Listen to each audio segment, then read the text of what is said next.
एक व्यक्ति गलती से पृथ्वी के केंद्र की दुनिया में गिर गया, जहाँ उसने तरह तरह के अजीब जीव देखे। एक जंगली सुअर जैसे दिखने वाले जीव ने उसे देख लिया, जो काफी आक्रामक लग रहा था। शॉल ने तुरंत अपना चाकू निकाला और लड़ने के लिए तैयार हो गया। लड़ाई शुरू होने ही वाली थी कि तभी आसमान से एक तेज रोशनी आई, जो सतह से सीधे पृथ्वी के केंद्र तक पहुंच गई। जंगली सुअर डरकर भाग गया और शॉल ने देखा कि उस रोशनी के साथ एक गोलाकार एस्केप पॉड भी आया है। उसे पता था कि सतह की दुनिया से उसके साथी उसे बचाने आए हैं, लेकिन उस तेज चमक की ऊर्जा से सामने के पहाड़ टूटने लगे। अंदर से निकलती नीली रोशनी में कुछ रहस्य छिपा था, जिससे जानवर भी घबराकर इधर उधर भागने लगे। शॉल को अपनी जान बचाने के लिए भागना पड़ा और वह किसी तरह उस गोलाकार एस्केप पॉड के अंदर जा घुसा। वहां पहुंचते ही ऊपर देखते ही उसके होश उड़ गए। उस टूटे हुए पहाड़दाह के अंदर एक प्राचीन टाइटन दानव छिपा था।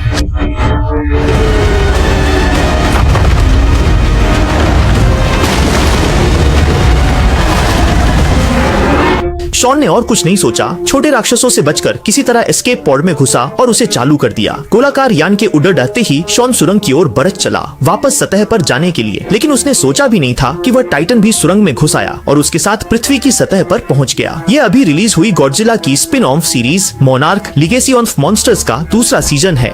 इस सीजन में कॉन्ग और गॉडजिला फिर से एक साथ मिलकर धरती के केंद्र से आए टाइटन राक्षसों का सामना करेंगे। इस सीरीज के हर एपिसोड पर 2 करोड़ का निवेश किया गया है और कुल बजट 20 करोड़ है। ये एक शानदार साइंस फिक्शन फिल्म है जिसे आप बिल्कुल मिस नहीं करना चाहेंगे। तो बिना किसी देरी के चलिए ब्लैक कैट के साथ इस रोमांचक कहानी की शुरुआत करते हैं। फिल्म की शुरुआत में ही किंग कांग स्कल आइलैंड पर भड़क गया। न जाने उसे क्या हुआ, उसने मोनार्क संस्था द्वारा बनाए गए बेस को पूरी तरह तबाह कर दिया।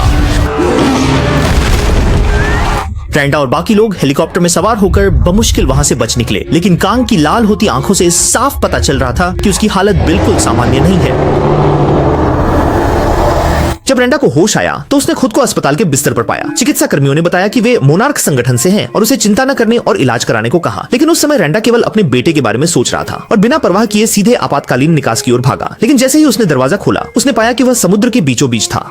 बेटे ने बाहर आकर रैंडा को बताया कि यह जहाज मोनार्क का 18 नंबर का आउटपोस्ट है और इस पर मोनार्क के सबसे आधुनिक हाईटेक उपकरण मौजूद हैं। इस समय कंट्रोल रूम के शोधकर्ता बेहद परेशान हैं। सिर्फ कांग ही नहीं, बल्कि स्कल आइलैंड के सभी जीव न जाने क्यों पूरी तरह बेकाबू हो गए हैं और बेहद आक्रामक हो गए हैं। भले ही स्कल आइलैंड अभी इतना खतरनाक है, रैंडा ने फिर भी वहां जाने की मांग की, क्योंकि उसका साथी शॉ होलो अर्थ में फंस गया है और उसे वापस जाकर उसे बचाना ही होगा। लेकिन मोनार्क के उपनिदेशक ने इसे मना कर दिया। अभी द्वीप पर जाना आत्महत्या के समान है, लेकिन होलो अर्थ भी सुरक्षित नहीं है। शॉ वहाँ जितनी देर रहेगा उतना ही खतरे में रहेगा। रैंडा ये कह ही रहा था कि अचानक वह फिर बेहोश हो गया। दरअसल वह धरती के केंद्र में बहुत लंबे समय तक रहा था, इसलिए बचाए जाने के बाद उसका शरीर सतह की दुनिया के अनुकूल नहीं हो पा रहा था और उसे ठीक होने के लिए भारी मात्रा में शामक दवाओं की जरूरत थी। हालांकि वह अभी द्वीप पर नहीं जा सकता था, लेकिन उसकी पोती केट ने आगे बढ़कर कहा कि वह वहां जाएगी और शॉल को बचाकर लाएगी। चूंकि मोनार्क संगठन ने अनुमति नहीं दी, इसलिए उन्होंने चुपके से एक स्पीड बोट ली और किसी को पता चले बिना ही आउटपोस्ट से निकल गए। सब लोग स्कल आइलैंड के पास पहुंच गए, जहाँ के जीव उन्हें घूर रहे थे, जैसे वे उन्हें अपना शिकार बना लेंगे। पूरा द्वीप अशांत था और ऊपर के बादलों को देखकर लग रहा था कि 6 घंटे में वहां तेज तूफान आएगा, इसलिए उन्हें जल्दी करनी होगी। लेकिन जैसे ही वे जंगल में घुसे, उनका सामना एक टेरोसोर से हो गया। वे अपनी सांसें थामे हुए थे, जरा भी आवाज करने की हिम्मत नहीं जुटा पा रहे थे। लेकिन अगले ही पल बिजली छोड़ने वाला एक और टेरोसोर वहां आ पहुंचा और उसने पल भर में छोटे टेरोसोर की जान ले ली। वो अपने पंख फड़फड़ाते हुए आया और सीधे उन लोगों के सामने आकर रुक गया।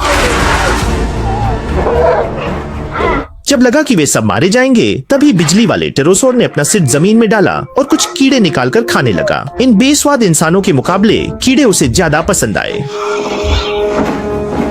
जंगल पार करने के बाद सामने एक रोएंदार पहाड़ी दिखाई दी। लड़की ने गौर से देखा तो पता चला कि वह कोई पहाड़ी नहीं, बल्कि सो रहा और खर्राटे ले रहा किंग कांग था। वे सब धीरे धीरे चलने लगे और किंग कांग के पास से बहुत सावधानी से गुजरे, बिना कोई आवाज किए। ब्लैक गर्ल की गलती से सब खतरे में पड़ी डिरियच गए थे, लेकिन गनीमत रही कि कौन गहरी नींद में था और उसकी नींद नहीं टूटी। पर हैरानी की बात यह थी कि नींद न टूटने के बावजूद वह अचानक करवट बदल लेता है।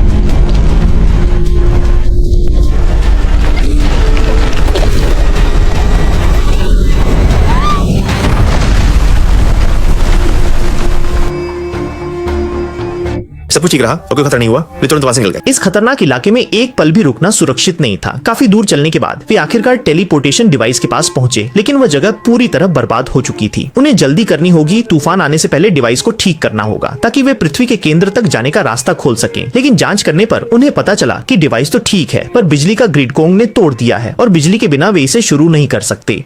केंटारो को याद आया कि पास ही एक गोदाम है जहां पावर बैकअप मौजूद है। उसने बिना देर के उस लड़की को साथ लिया और गोदाम की ओर चल पड़ा। डिवाइस के पास पहुंचकर केंटारो ने कुशलता से पासवर्ड डाला और पावर बैकअप को सफलतापूर्वक चालू कर दिया।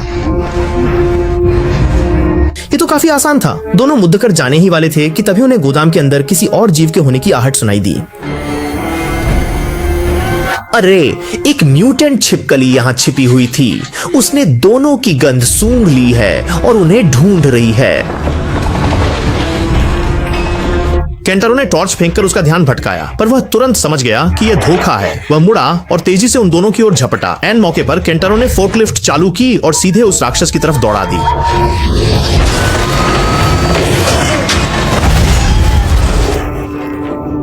एक रोमांचक लड़ाई के बाद दोनों ने बड़ी मुश्किल से छिपकली राक्षस को मार गिराया। दूसरी ओर आउटपोस्ट में डॉक्टर रैंडा की आंख खुली। उन्होंने हैरानी जताई कि जमीन से दूर इन दशकों में तकनीक कितनी तेजी से आगे बढ़ गई है। शोधकर्ताओं ने उन्हें बताया कि अब वे सैटेलाइट के जरिए किंग कांग की लोकेशन और द्वीप के किसी भी कोने पर नजर रख सकते हैं। टांडा ने सोचा, अगर वे कांग पर नजर रख सकते हैं तो वे उसकी लोकेशन के जरिए उससे बचकर निकल सकते हैं। एक सुरक्षित रास्ता अपनाकर वे स्कल आइलैंड में दाखिल हो सकते हैं और शॉल को बचा सकते हैं। लेकिन इस योजना को फिर से ठुकरा दिया गया। कांग बहुत तेजी से चलता है और शायद उन्हें अंदाजा नहीं है कि कांग का गुस्सा कितना भयानक हो सकता है। ये कहते हुए डिप्टी डायरेक्टर ने कल कांग के गुस्से का रिकॉर्ड किया हुआ फुटेज दिखाया। वे अब तक यह नहीं समझ पाए हैं कि कांग इतना पागल क्यों हो गया था। लेकिन डॉक्टर रैंडा ने एक नजर देखते ही माजरा समझ लिया। वीडियो को रोकते ही उसमें एक कीड़े जैसा रेंगने वाला जीव दिखाई दिया। स्कल आइलैंड किंग कांग का इलाका है और वह शायद अपने क्षेत्र की रक्षा के लिए ही पागल हुआ था, क्योंकि यह जीव धरती के केंद्र से आया है। स्कल आइलैंड पर जरूर कुछ ऐसा हुआ है जिसकी वे कल्पना भी नहीं कर सकते। तभी बातचीत के दौरान टीम ने देखा कि डेक से एक स्पीड बोट गायब है। उन्हें शक हुआ कि केट और बाकी लोग उसे चुराकर स्कल आइलैंड चले गए हैं। उन्हें धरती के केंद्र का रास्ता दोबारा खोलने से रोकने के लिए रंडा और डिप्टी डायरेक्टर हेलीकॉप्टर से तूफान के बीच स्कल आइलैंड की ओर निकल पड़ी। गनीमत रही कि वे डिवाइस शुरू होने से पहले ही उन तक पहुंच गए। रंडा ने उन्हें तुरंत रुकने के लिए कहा। हालांकि वो भी शॉल को बचाना चाहता था, लेकिन धरती के केंद्र का रास्ता बहुत अस्थिर है। इसे दोबारा खोलने पर न जाने कौन से राक्षस बाहर आ जाएंगे। तब खतरे में सिर्फ शॉल नहीं बल्कि वे सभी होंगे। इसलिए उसने केट से इसे छोटी एच देने और रास्ता खोलने का विचार त्यागने को कहा। लेकिन उस वक्त केट के दिमाग में सिर्फ वही यादें थीं जब शॉल ने अपनी जान जोखिम में डालकर उसे बचाया था। उसने किसी की परवाह नहीं की, आगे बढ़ा और एंटर दबाकर मशीन चालू कर दी।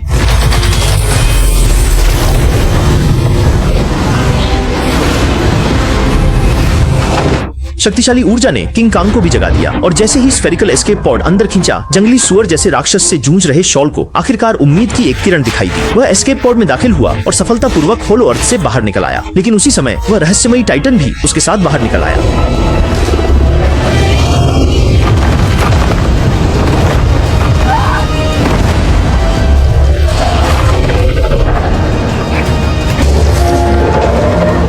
वे सब दंग रह गए। यह जीव ऑक्टोपस की तरह कई पैरों वाला था और इसका आकार एक विशाल पहाड़ जैसा था।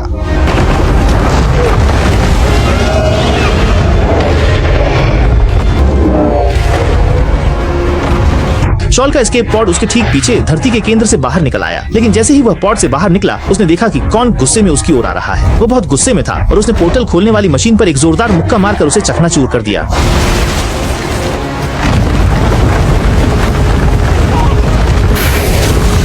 रास्ता नष्ट करने के बाद वह तुरंत उस टाइटन के पीछे भागा। खतरे से बाहर निकलकर सब लोग हेलीकॉप्टर में सवार हो गए और एक पल भी नहीं रुके। उन्हें तूफान आने से पहले वहां से निकलना था। रास्ते में उन्होंने देखा कि कॉन्ग समुद्र की ओर भाग रहा है, लेकिन वह राक्षस बहुत चालाक था। वह पानी में कूद गया और तेजी से दूर भाग गया। कॉन्ग तैर नहीं सकता था, इसलिए उसका पीछा नाकाम रहा।